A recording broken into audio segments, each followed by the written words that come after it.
Shalom jemaat terkasih, senang dapat berjumpa dengan Anda. Bersama saya Wilson, mari kita ikuti HOG News minggu ini. Alami hadirat Tuhan dalam morning call yang diadakan setiap Selasa dan Jumat jam 6 pagi melalui aplikasi Zoom.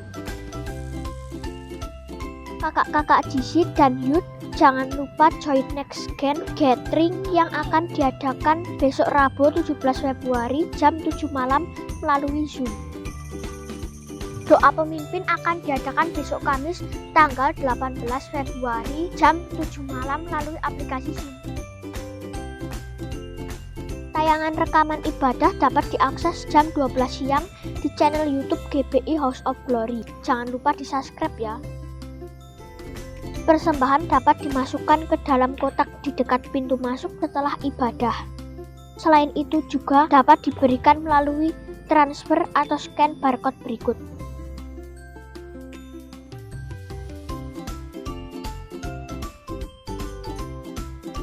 Bersukacitalah senantiasa dalam Tuhan, sekali lagi bersukacitalah. Demikian HOG News minggu ini. Tuhan Yesus memberkati.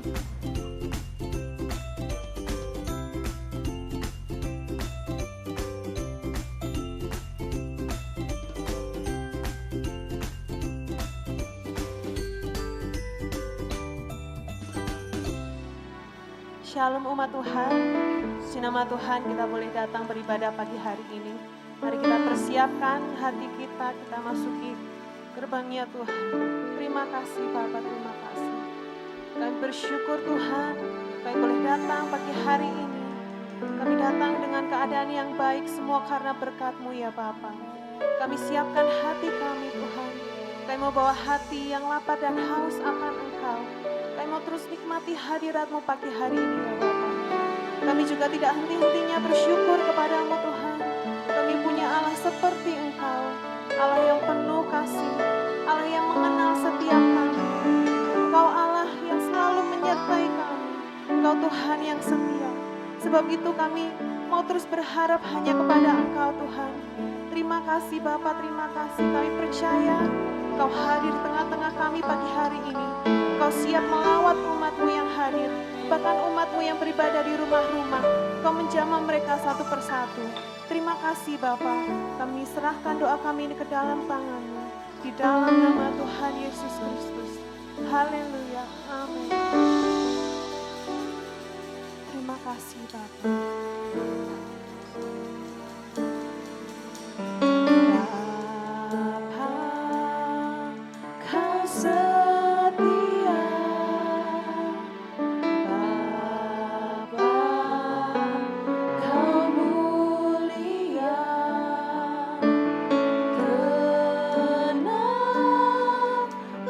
Jiwaku aman bersamamu.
Shalom saudara, salam integritas. Voice of Pentecost hari ini akan membahas mengenai Yesus sebagai teladan integritas dalam perbuatan. Integritas menurut Kamus Teologi Westminster merupakan istilah teologis untuk menunjukkan kemurnian dan kejujuran sebagaimana manusia diciptakan di dalam rupa dan gambar Allah. Alkitab menunjukkan bahwa Yesus adalah sosok yang mendemonstrasikan level integritas yang sempurna, di mana kita dapat meneladani dan belajar darinya. Matius 22 ayat 16, ahli Taurat dan orang Farisi yang membencinya berkata, "Guru, kami tahu, engkau adalah seorang yang jujur dan dengan jujur mengajar jalan Allah, dan engkau tidak takut kepada siapapun juga, sebab engkau tidak mencari muka." Nah, kata seorang yang jujur dalam terjemahan New International Version menggunakan kata man of integrity, artinya seorang yang berintegritas. Pertanyaannya kini, mungkinkah kita bisa hidup berintegritas seperti Yesus? Jawabannya adalah ya, sangat mungkin. Sebab kita memiliki potensi untuk menjadi serupa dengan Kristus. Dan dalam hal ini, kita sangat dimungkinkan untuk hidup berintegritas seperti Yesus. Kehidupan berintegritas bukanlah kehidupan sempurna tak berdosa secara moral, tetapi adanya kesesuaian antara motivasi, pikiran, dan tindakan. Kalau kita melihat tokoh Daud, dia bukan sosok yang sempurna, tetapi Alkitab mencatat bahwa kehidupannya mencontohkan karakter yang dewasa, utuh, dan tulus di hadapan Tuhan. Maka dari itu, marilah kita juga menunjukkan integritas kita sebagai orang percaya dengan mempraktekkan tindakan dan perkataan Yesus di dalam keseharian kita. Apa saja yang Yesus contohkan bagi kita? Pertama, Yesus mencontohkan bahwa integritas ialah mengasihi musuh, sekalipun menurut kita dia tidak berhak menerima kasih tersebut. Di dalam perumpamaan seorang Samaria yang baik hati, Yesus mengajarkan bagaimana kita seharusnya menerima dan mengasihi orang lain. Orang Yahudi tidak suka bergaul dengan orang Samaria, tetapi justru orang Samaria yang dibenci inilah yang menunjukkan belas kasih kepada orang yang terluka. Integritas berbicara tidak hanya mengetahui soal doktrin dan pengajaran belas kasihan, tetapi menghidupi ajaran belas kasih itu. Kedua, Yesus mencontohkan bahwa integritas berbicara soal kehidupan yang tidak munafik. Yesus mengecam keras perbuatan orang-orang Farisi dan menyebut mereka orang-orang yang munafik karena mereka tidak melakukan apa yang mereka ajarkan atau katakan. Matius 23 ayat 3 menunjukkan bahwa Yesus mengakui kebenaran ajaran ahli-ahli Taurat dan orang Farisi. Itu harus dituruti dan dilakukan. Tetapi kemunafikan mereka adalah karena kehidupan dan perbuatannya tidak sama dengan apa yang diajarkan. Di sini kita bisa belajar bahwa berintegritas artinya berusaha menghidupi firman yang kita baca dan dengar. Ketiga, Yesus mencontohkan bahwa integritas berarti memiliki kejujuran dalam melaksanakan tanggung jawab dan mengembangkan talenta.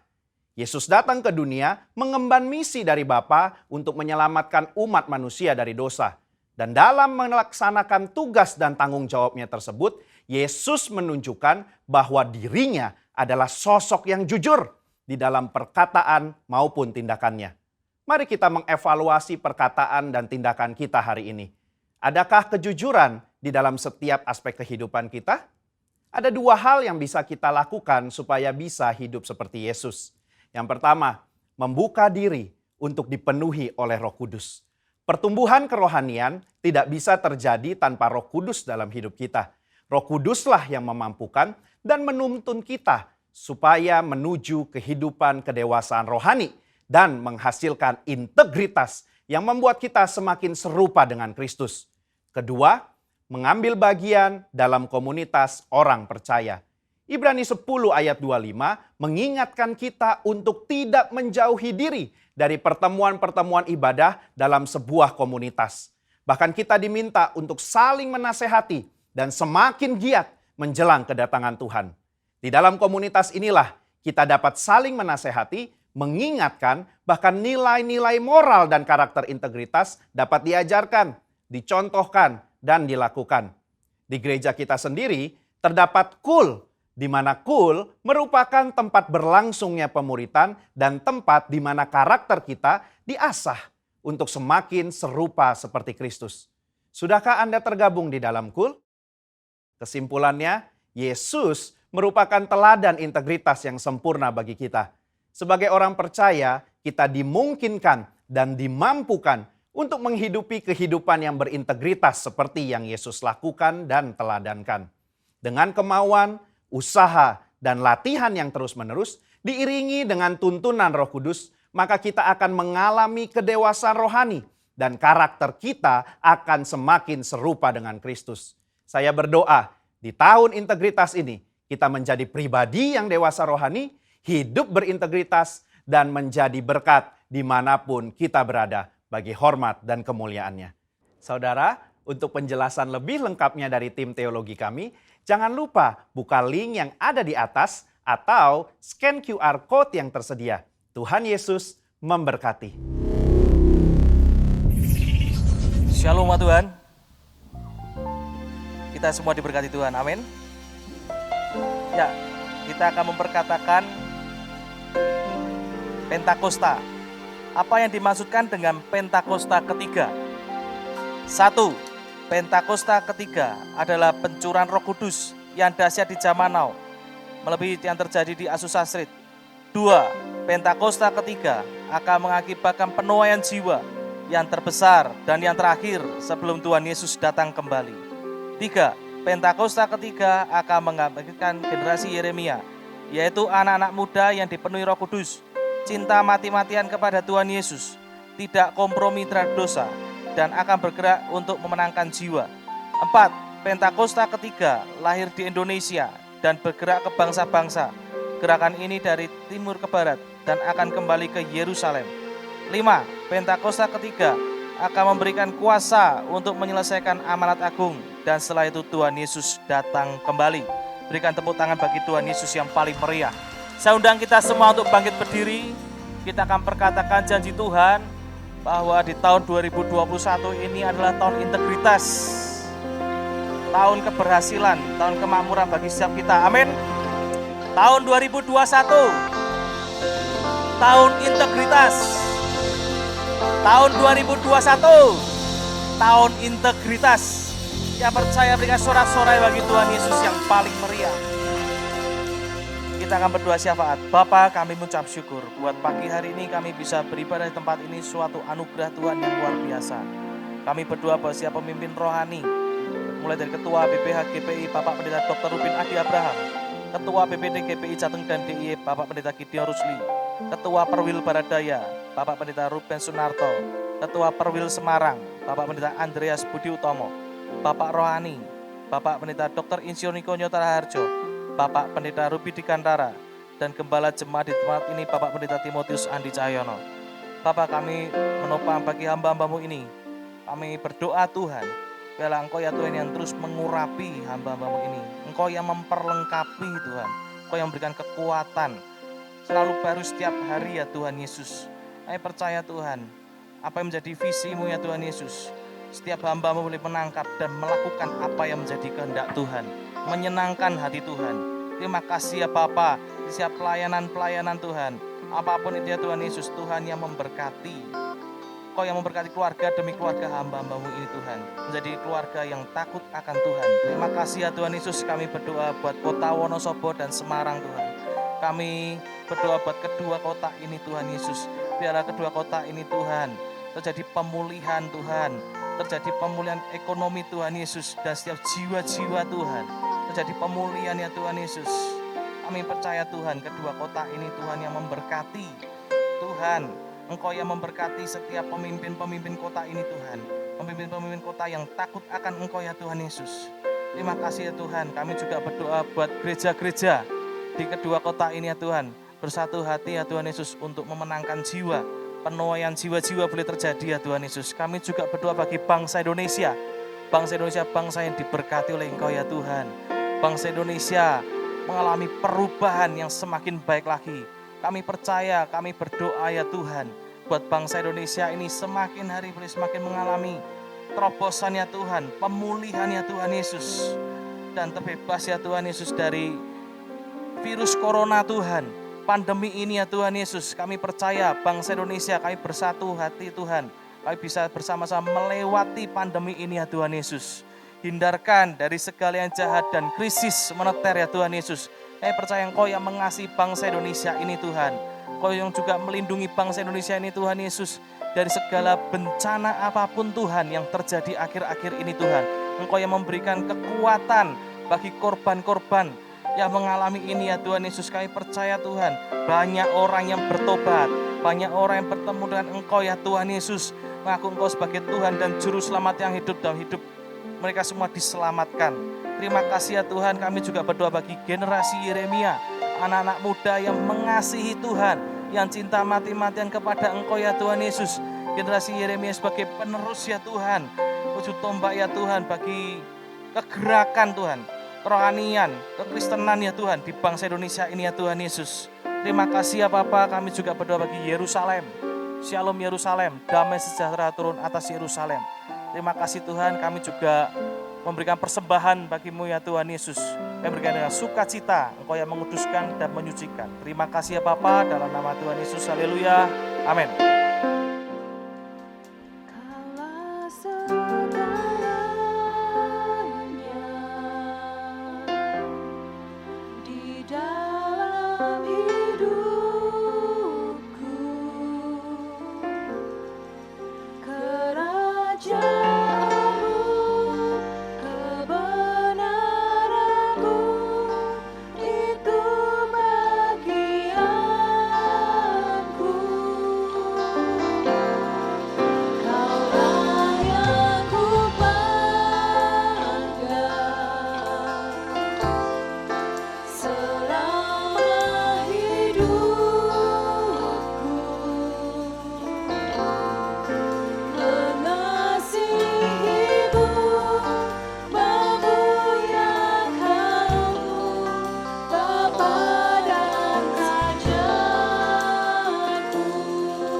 Mengasihimu, memuliakanmu, Bapa dan Raja-Ku.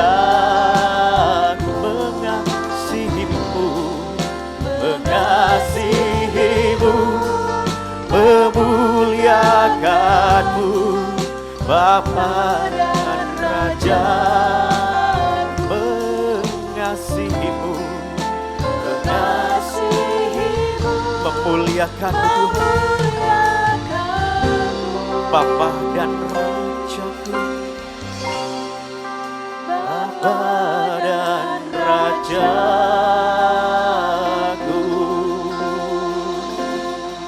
Yalah pasyikara, mari Bapakku sembah Dia. Olah pasyikara lamasa, naikkan pujian pengagungan kita, ucapan syukur kita.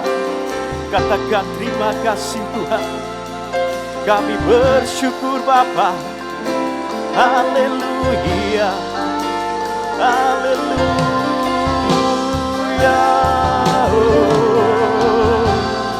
Dialah masyigara la mama mama mama mama mama mama mama. Ela masyigara na na na masyada. Na na na na masyada. Haleluya. Haleluya, ya la la la la masyane, shigara la ba ba ba ba ba ba ba ba ba ba ya la ba ba ba ba ba ba ba ba ba ba ba ba ba ba ba ba ba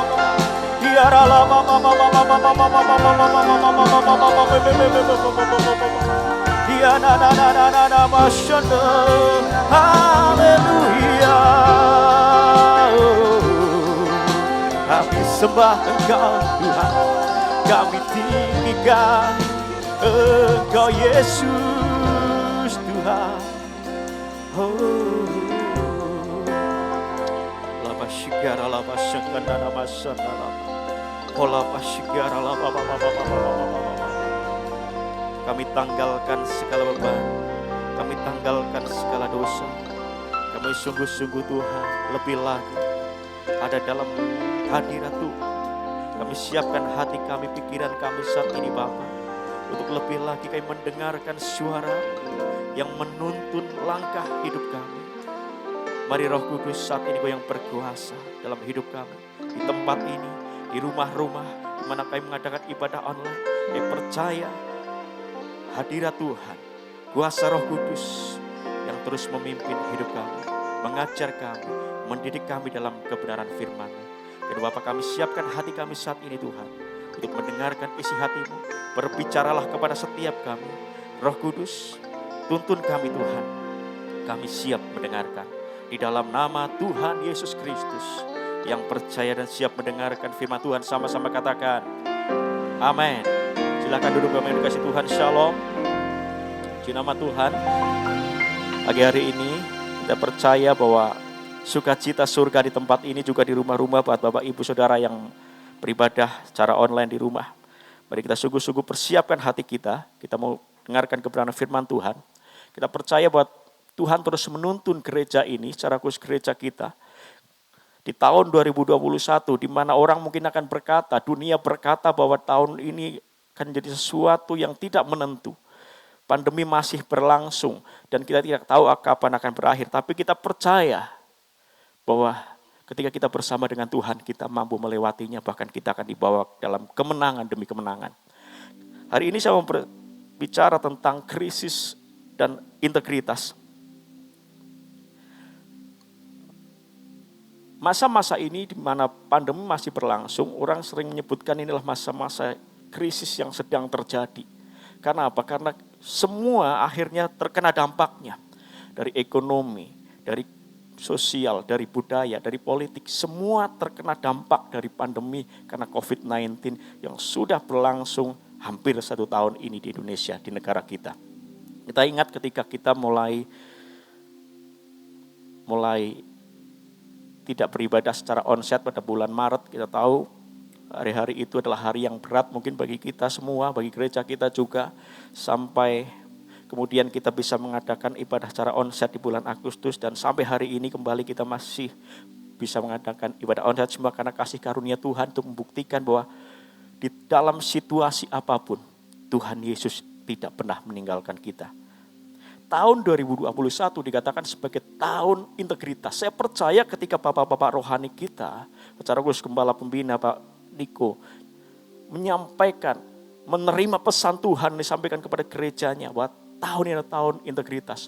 Itu bukan sesuatu yang biasa-biasa saja, tapi ada sesuatu yang Tuhan mau kerjakan bagi gerejanya. Kita ingat tahun 2020, Tuhan berkata adalah tahun dimensi yang baru. Dan benar ketika mulai tahun 2020 berjalan, kita melihat sesuatu yang baru yang harus kita kerjakan. Ada budaya yang baru, ada kebiasaan yang baru. Sekarang kita pergi kemana-mana harus memakai masker. Kita tidak boleh berkerumun seperti sebelumnya. Perkumpulan dibatasi. Tempat-tempat makan juga dibatasi. Semuanya dalam sesuatu yang baru. Dan ketika masuk di tahun 2021, Tuhan berbicara lewat hambanya, lewat para pemimpin. Poin tahun integritas. Kita pun percaya bahwa hari-hari ini Tuhan mau membawa gerejanya naik lebih lagi. Krisis dan integritas. Apa itu krisis? Krisis adalah setiap peristiwa yang terjadi mengarah pada situasi yang tidak stabil. Sesuatu yang tidak stabil. Bahkan bisa berbahaya. Yang akan mempengaruhi setiap kehidupan kita, baik secara individu, kelompok, komunitas, atau seluruh masyarakat. Kalau pandemi yang berlangsung hari-hari ini krisis yang mempengaruhi seluruh kehidupan masyarakat. Karena seluruh dunia mengalaminya. Tapi mungkin krisis juga bisa terjadi dalam kehidupan kita secara pribadi. Ada orang-orang yang mengalami krisis keuangannya secara pribadi. atau krisis dalam keluarganya, atau bahkan dalam ekonominya mengalami krisis, atau hanya mempengaruhi kelompok tertentu. Krisis bisa terjadi kapan saja dan di mana saja. Sejak zaman Perjanjian Lama, kalau Bapak Ibu baca Alkitab, maka kita akan melihat di sana ada berbagai krisis yang terjadi dalam kehidupan umat Tuhan. Dan saya percaya krisis yang terjadi hari-hari ini adalah seizin Tuhan. Tuhan izinkan itu terjadi. Untuk apa? Untuk membawa kita lebih lagi mengerti kehendak Tuhan. Lalu apa itu integritas? Tadi dalam VOP kita mendengar tentang integritas. Pagi hari ini saya membagikan dari Mazmur pasal yang ke-15, ayat 1 sampai 5. Dalam satu perikop ini, perkataan apa yang ditulis oleh seorang yang bernama Daud, apa itu tentang integritas. Saya bacakan, Mazmur Daud. Tuhan, siapa yang boleh menumpang dalam kemahmu? Siapa yang boleh diam di gunungmu yang kudus? Yaitu dia yang berlaku tidak bercela, yang melakukan apa yang adil dan yang mengatakan kebenaran dengan segenap hatinya. Yang tidak menyebarkan fitnah dengan lidahnya, yang tidak berbuat jahat terhadap temannya, dan yang tidak menyimpan cela kepada tetangganya. Ayat 4. Yang memandang hina orang yang tersingkir, tetapi memuliakan orang yang takut akan Tuhan. Yang berpegang pada sumpah walaupun rugi. Yang tidak meminjamkan uangnya dengan makan riba dan tidak menerima suap melawan orang yang tak bersalah. Siapa yang berlaku demikian tidak akan goyah selama-lamanya. Dalam perikop ini berbicara tentang kehidupan yang berkenan di hadapan Tuhan, kehidupan yang berintegritas. Integritas berbicara tentang hidup kita, yaitu apa yang ada dalam hati kita, dalam pikiran kita, dalam ucapan kita. Terlebih dalam tindakan kita harus sama dengan firman Tuhan. Harus sama dengan firman Tuhan. Dan saya percaya ketika tahun ini adalah tahun integritas, artinya kita harus sama-sama belajar tentang integritas ini. Kita terus diperbaharui kehidupan kita, karakter kita, tingkah laku kita, tindakan kita. Ayo kita sama-sama belajar. Kayak itu hal yang sangat penting, yang harus kita lakukan. Itu mempersiapkan diri kita, dimulai dari mana? Dari hati kita. Ayo lembutkan hati untuk Roh Kudus bekerja hari-hari ini. Lalu siapkan hati untuk proses yang datang. Karena ketika kita mau disempurnakan karakter kita, kehidupan kita sesuai atau seperti Tuhan Yesus, maka proses itu harus datang. Supaya kita semakin indah di hadapan Tuhan, semakin sempurna. Dan yang terpenting adalah jaga hati kita dengan segala kewaspadaan. Ayo mulai dari lembutkan hati kita, izinkan Roh Kudus. Mungkin ada sesuatu yang mau Roh Kudus koreksi dalam hidup kita. Izinkan Roh Kudus mengoreksi, bekerja, berkarya dalam hidup kita. Mungkin ada hal-hal yang Roh Kudus mau singkapkan. Ayo lembutkan hati kita. Dan ketika proses itu Tuhan izinkan datang, ayo siapkan hati kita sungguh-sungguh supaya kita lulus, menang dalam setiap proses yang Tuhan berikan, yang Tuhan izinkan hadir dalam hidup kita. Dan jaga hati kita sungguh-sungguh. Jangan sampai terluka, jangan sampai jatuh, jangan sampai goyah. Apa sih hubungan antara krisis dan integritas? Ketika saya renungkan, hari-hari Tuhan kita mengalami sebuah krisis. Keadaan krisis yang melanda seluruh dunia. Tapi kenapa Tuhan katakan bahwa tahun ini adalah tahun integritas? Ada beberapa hal yang saya bagikan kepada Bapak Ibu. Dan hal ini adalah hal yang saling berkaitan satu dengan yang lain. Yang pertama, krisis yang terjadi dalam hidup kita, krisis yang Tuhan izinkan. Justru lewat krisis ini, kita akan tahu seberapa berintegritasnya kita. Lewat krisis ini, kita akan tahu siapa diri kita. Krisis akan menunjukkan seberapa berintegritasnya kita. Kalau dalam kondisi yang baik-baik saja, kita akan mudah berkata haleluya, puji Tuhan, semua baik. Tapi dalam kondisi krisis, apakah hal yang sama? Itu itu ada dalam hidup kita. Lewat krisis ini justru ketika kita membuka hati untuk Roh Kudus, maka kita akan melihat siapa diri kita sesungguhnya. Ingat integritas tadi dalam VUP berbicara juga tentang kejujuran. Mari kita terbuka di hadapan Tuhan. Kita sama-sama jujur di hadapan Tuhan. Lewat krisis ini, kita akan tahu siapa diri kita. Apakah kita sungguh-sungguh orang yang berintegritas atau tidak. Integritas akan membuat kita bisa memilih untuk berpegang pada firman Tuhan atau dunia. Integritas akan membuat kita bisa memilih untuk melakukan apa yang harus kita lakukan atau apa yang ingin kita lakukan. Perhatikan ini, ketika dalam situasi krisis, mungkin dalam usaha kita, hari-hari ini banyak usaha yang tidak seperti sebelumnya, sebelum masa pandemi. Kita diperhadapkan situasi. Kita mau melakukan kebenaran firman Tuhan atau tidak.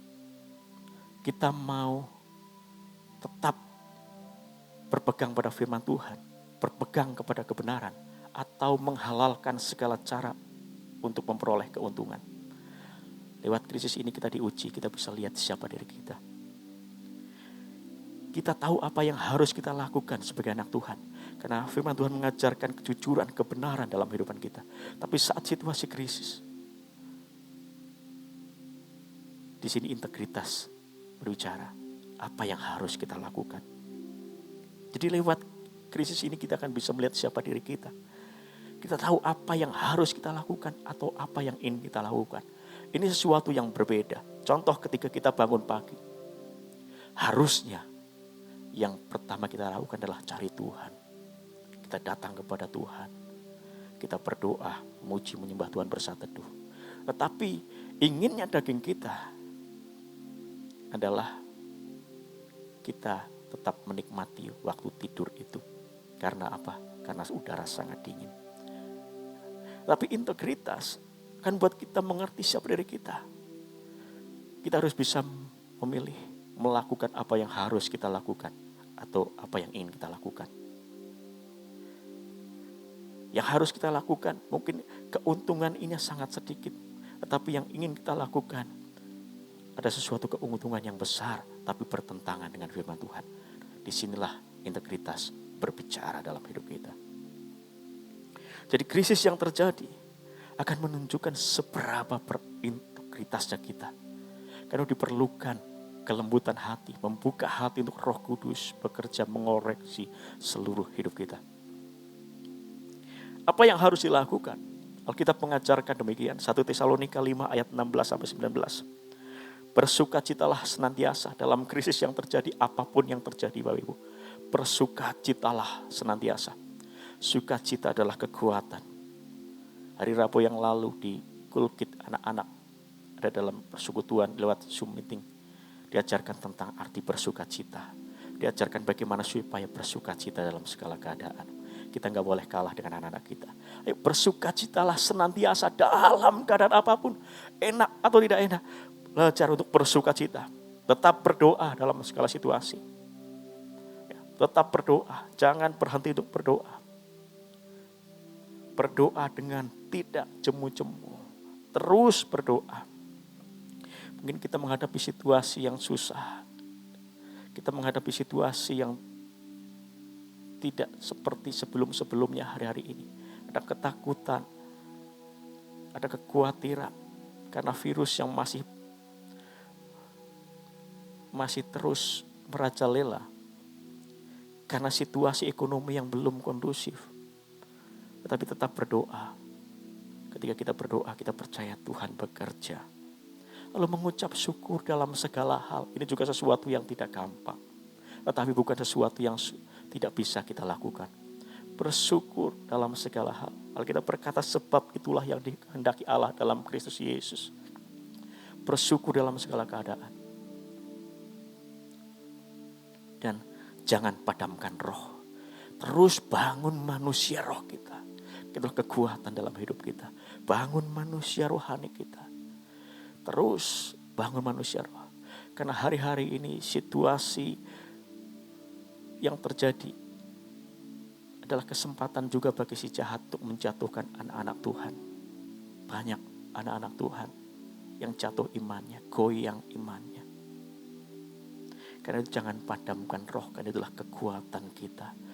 Karena kita semakin sungguh-sungguh mengasihi Tuhan, terlebih mempercayai firman Tuhan dalam segala situasi.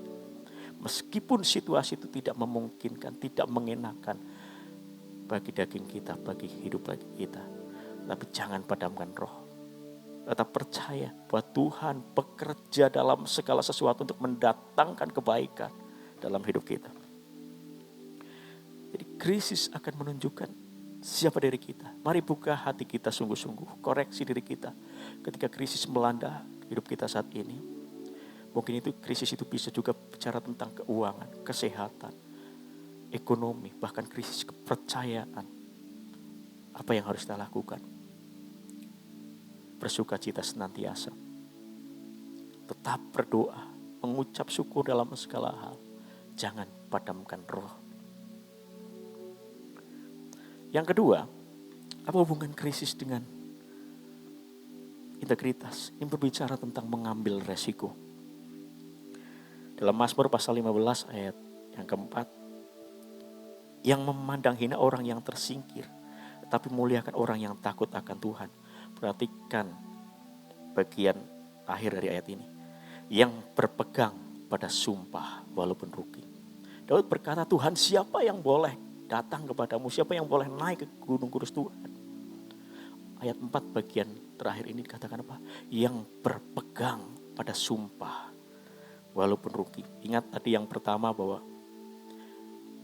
kita mau berpegang pada firman Tuhan atau dunia.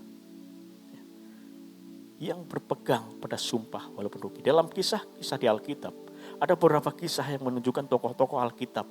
Mereka yang punya integritas yang luar biasa meskipun harus siap menerima resiko yang terburuk dalam hidupnya.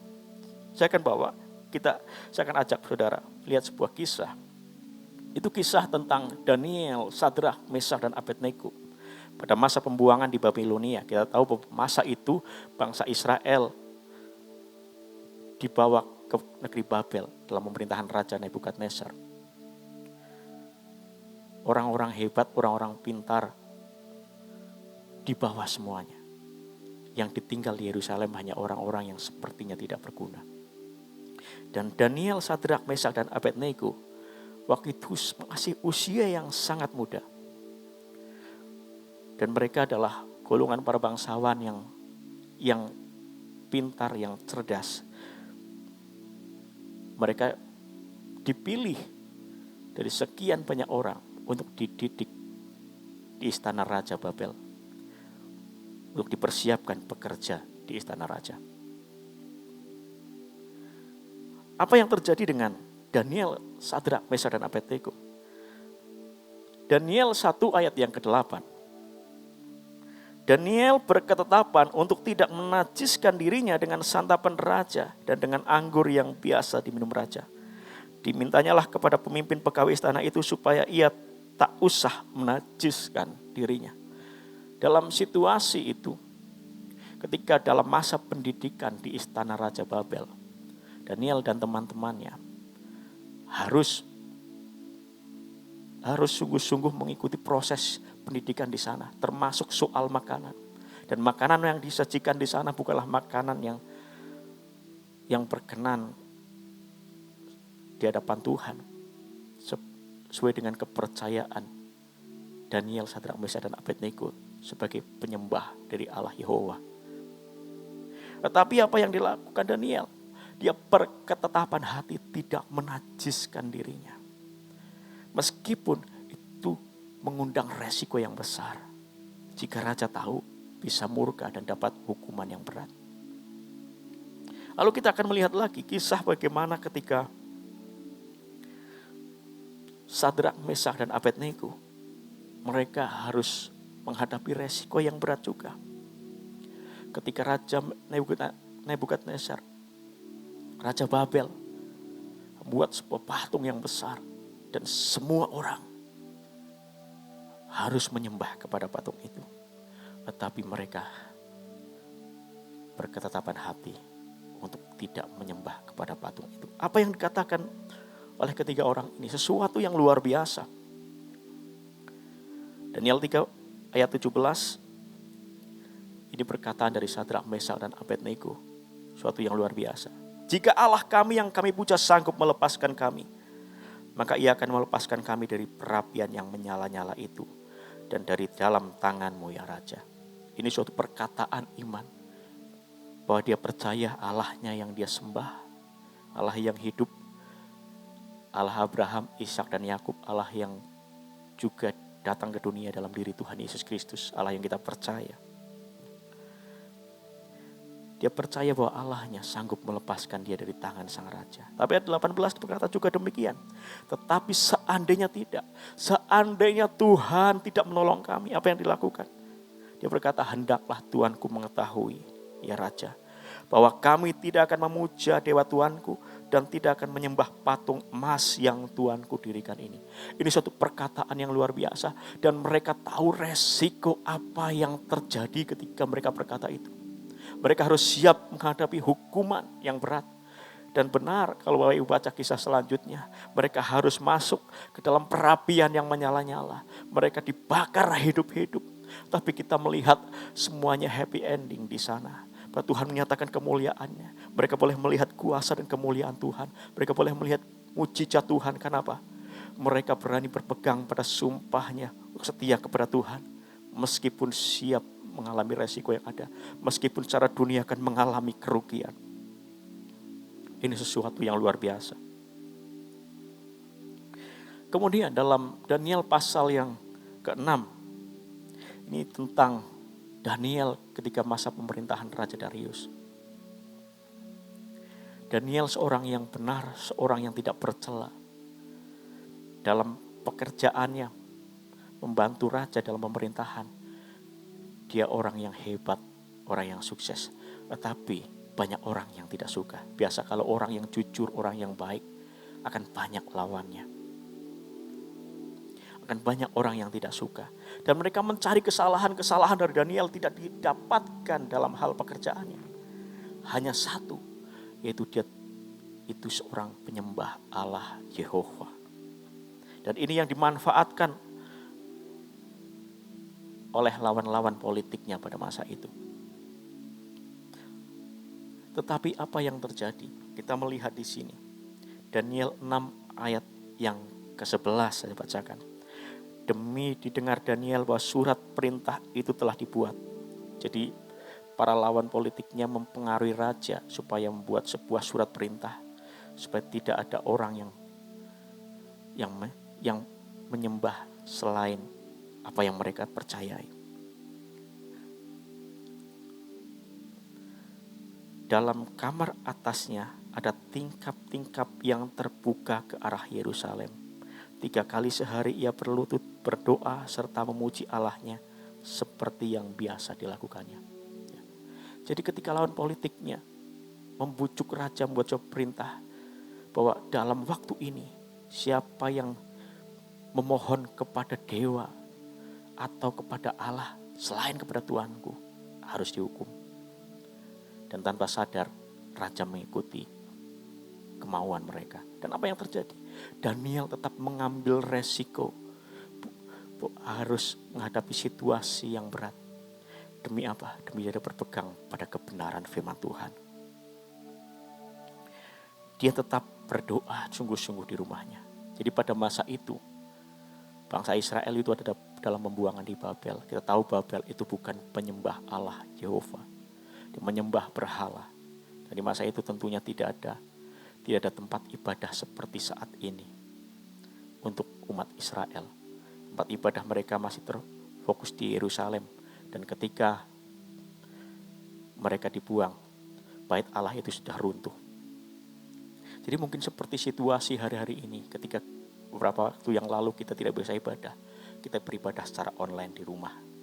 Dan itu yang dilakukan oleh Daniel. Dia sungguh-sungguh beribadah meskipun di rumahnya. Sungguh-sungguh beribadah. Mari kita teladani Daniel. Buat jemaat Tuhan yang masih beribadah secara online. seperti umat Israel pada masa pembuangan. Mereka beribadah dengan sungguh-sungguh. Buat Bapak Ibu yang jemaat Tuhan yang masih beribadah secara online, beribadah dengan sungguh-sungguh. Dengan sepenuh hati. Bukan sekedar menonton acara ibadah, tapi beribadah dengan sungguh-sungguh. Ketika awal-awal kita beribadah secara online, karena gereja tidak boleh ada kegiatan pada bulan Maret sampai bulan Juli. Saya belajar, setiap kali ibadah saya memberikan yang terbaik. Artinya apa? Saya sungguh-sungguh, saya persiapkan hati, saya persiapkan waktu, saya persiapkan diri sungguh-sungguh, pakai pakaian yang rapi, bukan meskipun bukan di gereja, meskipun menghadap layar televisi, tapi sungguh-sungguh. Tidak ada orang yang tahu. Dan hari-hari ini saya mengerti, itulah integritas. Seperti Daniel, dia tetap setia, berpegang pada kebenarannya. Berintegritas, beribadah dengan sungguh-sungguh. Meskipun dalam hatinya dia juga rindu bahwa harus beribadah di tempat kudusnya, di baitnya yang kudus. Itu yang juga dilakukan oleh umat Israel pada waktu itu. Mereka rindu kembali ke Yerusalem, bisa beribadah di tempat kudusnya. Jadi buat Bapak Ibu yang masih beribadah secara online di rumah, pertama beribadah sungguh-sungguh sepenuh hatimu. Yang kedua dengan penuh kerinduan, punya kerinduan yang besar untuk bisa kembali beribadah di tempat kudusnya. Dan saya percaya Tuhan akan menjawab kerinduan itu. Apa yang dilakukan oleh Daniel? Dia berpegang pada sumpah walaupun dia harus menghadapi situasi yang tidak enak, bahkan resiko yang besar. Dan Daniel dimasukkan ke dalam gua singa. Dan kita tahu mereka yang berpegang pada sumpahnya, mereka yang berpegang kepada kebenaran firman Tuhan, kita bisa melihat bahwa pertolongan Tuhan itu nyata, mujizat Tuhan itu nyata. Mereka bisa melihat dan mengalami kuasa dan mujizat Tuhan itu. Mari belajar untuk berpegang kepada kebenaran firman Tuhan. Meskipun secara dunia kita tidak mendapatkan keuntungan, bahkan kita mungkin akan menghadapi resiko-resiko yang bisa dikatakan tidak enak dan berat dalam kehidupan kita. Ada banyak kisah selanjutnya. Kita juga bisa melihat kisah seorang Yusuf, di mana dia tetap berpegang pada kebenaran meskipun ditawari hal yang menarik sesuai keinginan dunia. Meskipun dia harus mengambil resiko, dia harus masuk ke dalam penjara. Bagaimana juga dengan Musa? Alkitab berkata tentang Musa, bagaimana dia harus rela menderita bersama dengan umat Allah daripada menikmati kesenangan dari dosa. Dia rela lari ke padang gurun Midian. Untuk apa? Supaya dia tidak ikut dalam kesenangan yang ditawarkan oleh dunia. Jadi orang-orang itu adalah contoh teladan bagaimana dia mengambil resiko, bagaimana juga dengan Tuhan Yesus. Dia tahu bahwa ketika datang ke dunia, dia mengambil resiko yang besar. Dia harus rela mati di atas kayu salib untuk kita. Kenapa? Dia sudah janji bahwa dia akan menyelamatkan umat manusia. Orang yang berpegang pada sumpah walaupun rugi. Itulah integritas. Yang ketiga, yang terakhir. Integritas yang ketiga berbicara tentang investasi. Kejadian 26 ayat 12 dikatakan demikian. Maka menaburlah Ishak di tanah itu. Dan dalam tahun itu juga ia mendapat hasil 100 kali lipat. Sebab ia diberkati Tuhan. Apa yang dikatakan Alkitab? Ishak menabur dan kemudian ia diberkati Tuhan. Tapi apa yang mendasari kenapa Ishak menabur? Ayat 1 dan 2 dikatakan demikian. Maka timbullah kelaparan di negeri itu. Ini bukan kelaparan yang pertama yang telah terjadi dalam zaman Abraham. Sebab itu Ishak pergi ke Gerar kepada Abimelek, raja orang Filistin. Lalu Tuhan menampakkan diri kepadanya serta berfirman, janganlah pergi ke Mesir, diamlah di negeri yang akan kukatakan kepadamu. Pada saat itulah masa kelaparan. Itu berbicara tentang krisis yang sedang terjadi pada masa Ishak, pada zaman Ishak. Tapi Tuhan berfirman kepada Ishak, jangan pergi ke Mesir. Mesir di saat itu mungkin Mesir tidak mengalami kelaparan. Tapi Ishak percaya kepada firman Tuhan. Dan apa yang Tuhan katakan? Di tempat ini, di masa kelaparan saat ini, engkau menabur. Menabur berbicara tentang investasi. Dan apa yang terjadi? Ishak menuai hasilnya. Dia menjadi orang yang diberkati Tuhan. Bahkan Alkitab berkata orang ini jadi semakin kaya. Kian lama kian kaya. Dan sangat kaya. Dia diberkati Tuhan. Itu integritas ketika dia mempercayai firman Tuhan. Meskipun sepertinya rugi secara dunia. Tapi ternyata adalah sebuah investasi bagi hidupnya. Satu kisah lagi.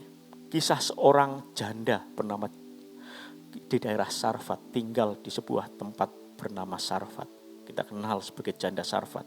Dalam 1 Raja-Raja 17 ayat 12-14. Saya bacakan demikian. Perempuan itu menjawab, demi Tuhan Allahmu yang hidup. Sesungguhnya tidak ada roti padaku sedikit pun. Kecuali segenggam tepung dalam tempayan dan sedikit minyak dalam buli-buli. Dan sekarang aku sedang mengumpulkan 2-3 potong kayu api. Kemudian aku mau pulang dan mengolahnya bagiku dan bagi anakku. Dan setelah itu kami memakannya, maka kami akan mati. Ayat 13 perhatikan. Tetapi Elia berkata kepadanya, janganlah takut, pulanglah. Buatlah seperti yang kau katakan, tetapi buatlah lebih dahulu bagiku sepotong roti bundar kecil daripadanya. Dan bawalah kepadaku, kemudian barulah kau buat bagimu dan bagi anakmu. Sebab beginilah firman Tuhan, Allah Israel. Tepung dalam tempayan itu tidak akan habis dan minyak dalam buli-buli itu pun tidak akan berkurang sampai pada waktu Tuhan memberi hujan ke atas muka bumi. Pada masa itu Israel mengalami kelaparan. Dan ada seorang janda yang miskin, yang tinggal mempunyai 1 genggam tepung dan minyak, yang akan dimakan hari itu, setelah itu tidak tahu mau makan apa. Dan Elia disuruh Tuhan datang kepada janda itu. Dan apa yang dikatakan? Ketika Elia bertanya, apakah engkau punya air, punya roti? Ketika bilang punya roti, ada Tuhan. Tapi ini mau aku masak buat aku dan anakku. Tapi Elia berkata demikian. Benar kau masak, tetapi prioritasmu harus ganti. Bukan buat dirimu lebih dulu, tapi buatku lebih dulu. Elia adalah seorang hamba Tuhan. Berbicara tentang prioritas dari seorang janda Sarfat. Kau harus memberikan yang terbaik dulu bagi Tuhan. Ada resiko yang dihadapi oleh janda Sarfat. Dia akan makan lebih sedikit. Yang kedua, dia juga tidak tahu bagaimana setelah itu. Tetapi ketika dia melakukan firman Tuhan, ketika dia percaya kepada firman Tuhan, ketika dia berpegang kepada firman Tuhan, apa yang disampaikan oleh hambanya, oleh nabi itu, dia melihat kemuliaan Tuhan setelahnya. Hidupnya dipelihara oleh Tuhan. Investasi dalam hidupnya. Integritas berbicara tentang investasi. Yang saya mau katakan, ini adalah sebuah gambaran dari hidup kita. Karena investasi dari kehidupan kita tentang integritas, sungguhnya adalah investasi tentang kerajaan Allah. Panggilan hidup kita sebagai orang percaya adalah menjadi garam dan terang dunia. Melalui hidup yang berintegritas inilah Tuhan Yesus dipermuliakan dalam kehidupan kita. Coba perhatikan hari-hari ini. Di negara kita tidak kekurangan orang yang pintar. Tidak kekurangan orang yang hebat. Tapi berapa banyak orang-orang yang ditangkap karena korupsi. Para pejabat yang menggunakan jabatannya untuk hal-hal yang tidak benar. Bahkan ada di antara mereka juga anak-anak yang disebut orang-orang Kristen, anak-anak Tuhan. Orang-orang Kristen. Tapi perhatikan dimulai dari kita gereja Tuhan. Ayo kita sama-sama belajar tentang integritas. Ada kejujuran, kebenaran. Hidup kita, hati kita, pikiran kita, perkataan kita, bahkan terlebih tindakan kita harus sesuai dengan firman Tuhan. Dan itulah menjadi garam dan terang dunia. Inilah investasi hidup kita. Karena hari-hari ini di era Pentakosta ketika Tuhan akan mencurahkan rohnya dengan tidak terbatas. Tuhan akan memakai gerejanya orang-orang berintegritas. Supaya apa? Supaya banyak jiwa-jiwa diselamatkan. Dimulai dari hidup kita. Ketika mereka melihat hidup kita. Orang yang sungguh-sungguh berpegang pada kebenaran. Orang yang tidak melakukan tipu daya. Orang yang jujur.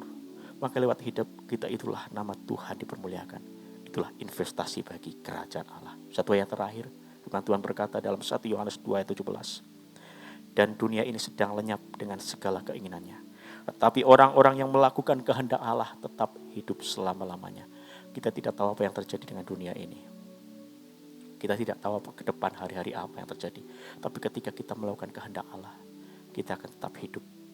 Terlebih lagi, meskipun dunia bergoncang, ada goncangan dalam berbagai aspek kehidupan. Alkitab janjikan, firman Tuhan berkata, kita berada dalam dunia yang tidak tergoncangkan. Dalam kerajaan Tuhan, kerajaan yang tidak tergoncangkan. Amin buat firman Tuhan. Mari Bapak Ibu kita akan berdoa. Saya undang main musik, worship leader bermaju ke depan. Siapkan hati kita sungguh-sungguh. Mari buka hati kita untuk Roh Kudus bekerja. Roh Kudus berbicara. Izinkan Dia menyelidiki hati kita. Dengan jujur, kita sungguh-sungguh. Katakan, Tuhan, ini aku Tuhan. Kita jujur, apakah kita sungguh-sungguh orang yang berintegritas atau tidak. Dan kita mau belajar. Kita percaya dalam segala hal.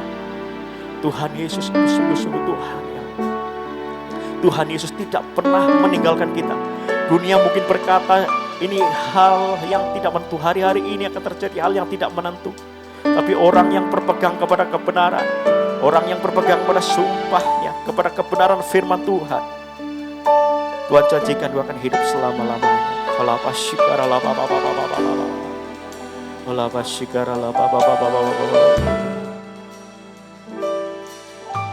Sekalipun aku dalam lembah gelap, ku tak takut sebab Kau besertaku. Sekalipun badai topan datang menerpa,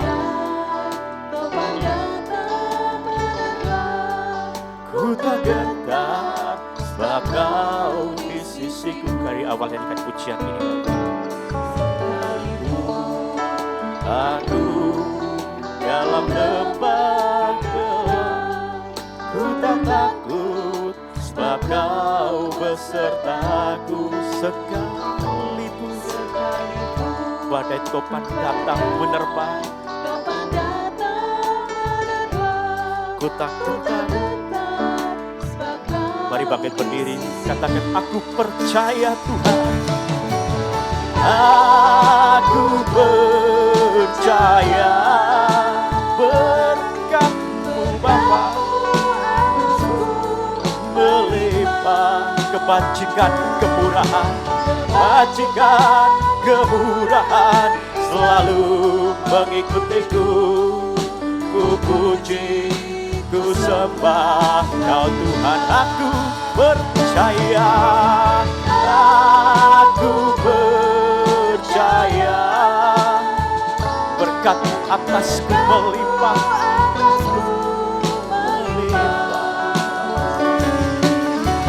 bajikan kemurahan selalu mengikutiku. Ku puji, ku sembah Kau Tuhan. Lebih lagi katakan, aku percaya. Saya serahkan kepada Bapa.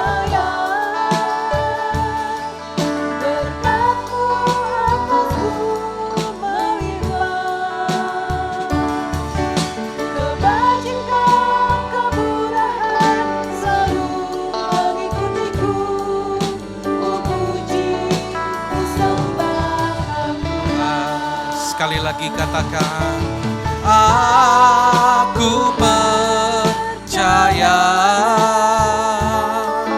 berkat-Mu atasku melimpah, kebajikan kemurahan selalu mengikutiku. Ku puji, ku sembah Kau Tuhan. Ku puji, ku sembah Kau Tuhan. Ku puji, ku sembah Kau Yesus. Ku sembah Kau Yesus.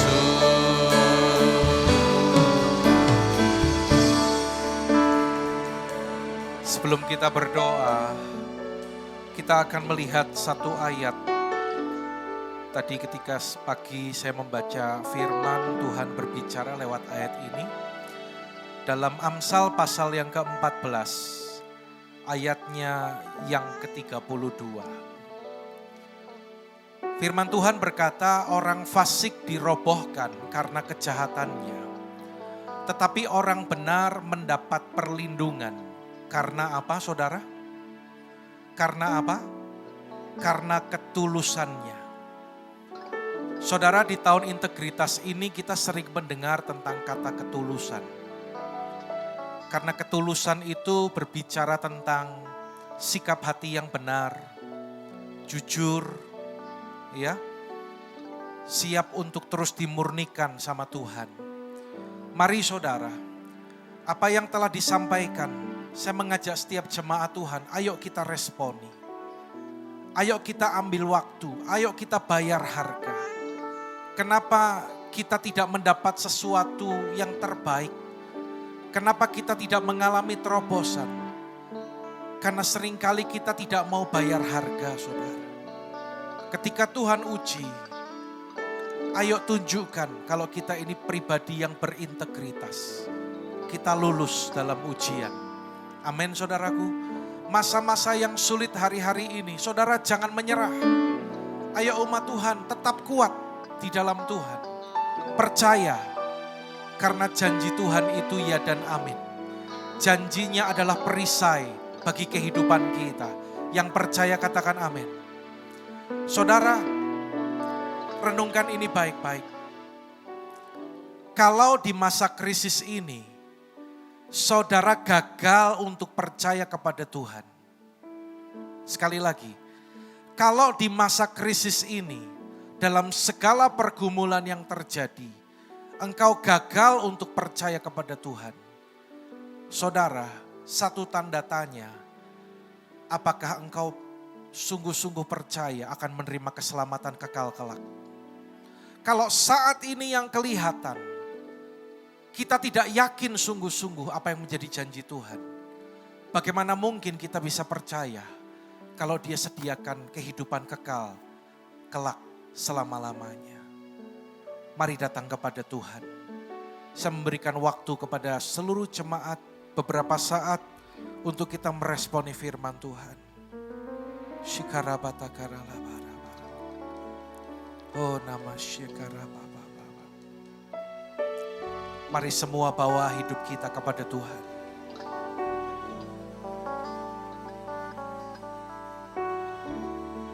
Pagi ini kami datang Bapa, ubah konsep pola pikir kami yang salah.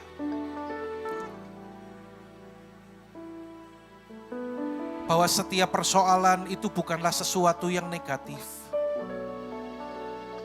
Hal-hal yang tidak baik itu bukan sebuah malapetaka. Tetapi justru lewat krisis ini akan menguji integritas kami Tuhan. Kami bersyukur kalau Engkau memberikan kesempatan bagi kami. Masih ada waktu untuk kami mengerjakan bagian kami.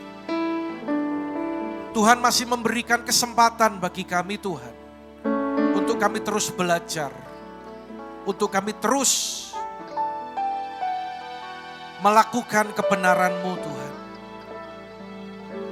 Bahkan ketika kami masih gagal saat ini, kami bersama-sama mau berkata, kami berjanji kami tidak akan menyerah Tuhan.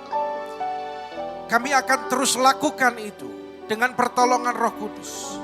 Kami mau terus lakukan dengan iman kami. Dan kami percaya Tuhan menolong dan memberikan kemenangan bagi setiap kami. Terima kasih Bapa. Terus bekerja atas kehidupan kami umat-Mu. Biarlah hari ini firman-Mu yang ditaburkan sungguh-sungguh boleh menjadi rema bagi kami. Terima kasih Bapa. Mari umat yang dikasihi Tuhan, saat ini buka hati dan angkat kedua tangan kita. Saat ini terimalah segala berkat kasih karunia berlimpah dari Bapa di sorga. Dalam putranya tunggal Tuhan Yesus Kristus. Serta persekutuan yang indah dan manis bersama Roh Kudus menyertai kehidupan saudara. Mulai saat ini sampai Maranatha, Kristus datang menjemput kita di angkasa, bahkan sampai selama-lamanya. Dalam nama Tuhan Yesus, semua yang percaya dan terima berkat Tuhan ini, bersama-sama katakan, amin. Tuhan memberkati saudara berlimpah-limpah. Amin.